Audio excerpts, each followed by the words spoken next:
back to my channel. So this week I decided to film this avant-garde editorial eye makeup look. I'm not really sure what I'm calling this yet. So last week I was inspired by Kimberly Margarita and Open Mind Free Soul on Instagram, so that inspired me to create this look, which I then posted here to my Instagram. So obviously not everyone is going to find this a wearable look, but I just created this to be a good look for photo shoots or anything like that. I just did it to post to Instagram initially, but then I decided to film it. So yeah, if you would like to see how to create this, then just keep on watching. So to create the sharp lines, I'm starting off with some regular sellotape and laying that on the back of my hand to remove most of the stickiness. And then I'm laying that along where I want the horizontal line and the vertical line on the inner corner. And this is actually the hardest part, as you can see from all of the sellotape pieces that I went through until I got what I actually wanted. But anyways, once that is down, I'm starting off using my MAC Painterly Paint Pot to prime and just blending that out with a concealer brush and my fingers. And then I'm setting that with the white chocolate colour from my Too Faced chocolate bar palette, just to stop any tackiness. Then I'm taking Curfew, which is this gorgeous purple shade from Makeup Geek, and I'm applying this all along that sellotape line right on the top edge. And I'm also applying this on the edge of the sellotape on the inner corner, and just blend this out about halfway down the lid. And this really doesn't have to be neat because the sellotape will make this bit nice and neat anyways, so you can really just do what you want and it'll turn out beautiful. So once I've got that down, I'm taking a big fluffy brush, which is a MAC 224, and just blending that out across the lid and across the side of the face. In between my colours, I'm using my colour switch just to clean any colours off. So then I'm taking this nice deep blue from my MUA colour palette. I'm not really sure what it's called. I will put it on the screen somewhere. And I'm putting this on the lid portion and just anywhere where the purple ends to create that purple to blue gradient effect.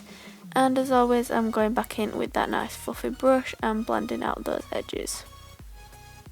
So once I've got all the colours down, I'm just taking a makeup wipe and neatening up any of those edges and also any fallout that we've got under the eye. And this is why we do the sellotape step before foundation, because it is quite a messy process. So I'm just taking that right along those edges, but they don't have to be perfect yet because we're now going in with the glitter, which is Disco Diva from Lit Cosmetics. As you all know, I love their glitters ever since I got them a few weeks ago at IMATS, and I'm just taking them on a small artist brush and lining all along that top and inner corner line.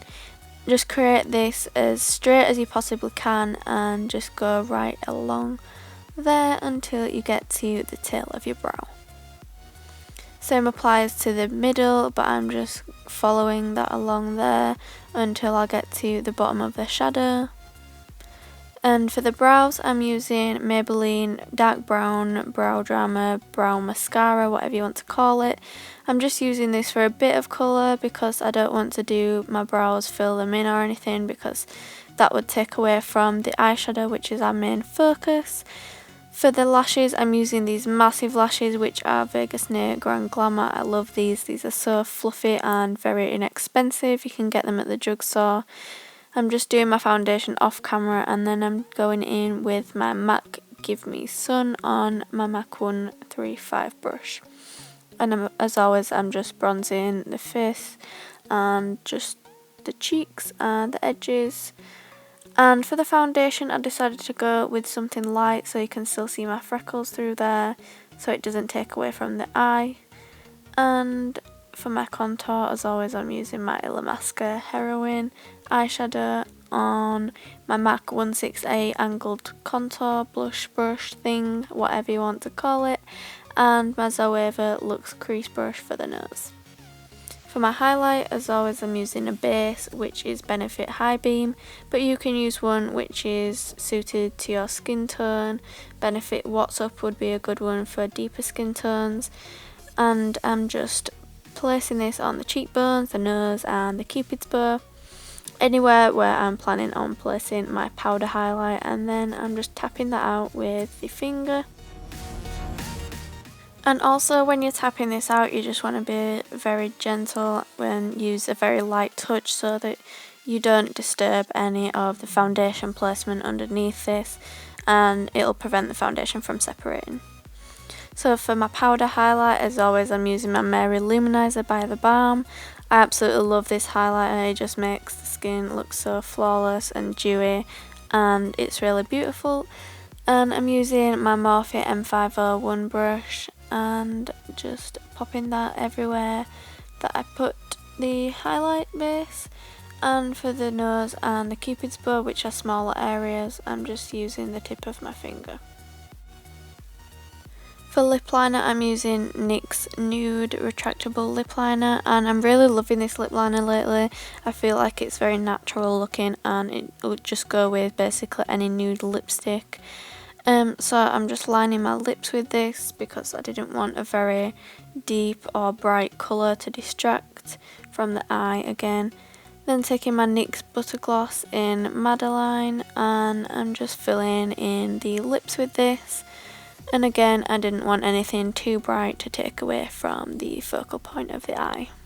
So I'm also really liking these butter glosses. I think that they're very moisturising and not as sticky as usual glosses that you would find on the market like MAC or Gerard Cosmetics.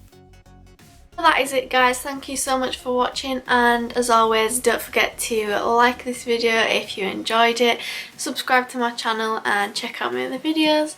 So that is all from me today, and I'll see you again next time. Bye.